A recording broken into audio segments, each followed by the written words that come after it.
মশা নিধনের ওষুধের কার্যকারিতা নিয়ে কোনো সংশয় নেই জানিয়ে ঢাকা দক্ষিণ সিটি কর্পোরেশনের প্রশাসক আব্দুস সালাম বলেন, ওষুধ মান নিয়ে সন্তুষ্ট তারা।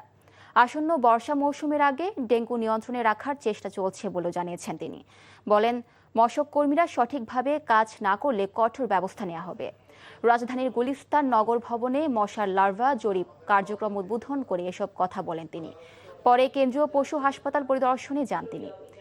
এডিসের লার্ভা পাওয়ায় হাসপাতাল কর্তৃপক্ষের বিরুদ্ধে ব্যবস্থা নেওয়ার নির্দেশ দেন দক্ষিণের প্রশাসক। একই দিন রাজধানীর গুলশানে ডেঙ্গু বিরোধী সচেতনতা কার্যক্রমের উদ্বোধন করেন ডিএনসিসি প্রশাসক। এ সময় ডেঙ্গু প্রতিরোধে জনগণকে এগিয়ে আসার আহ্বান জানান তিনি।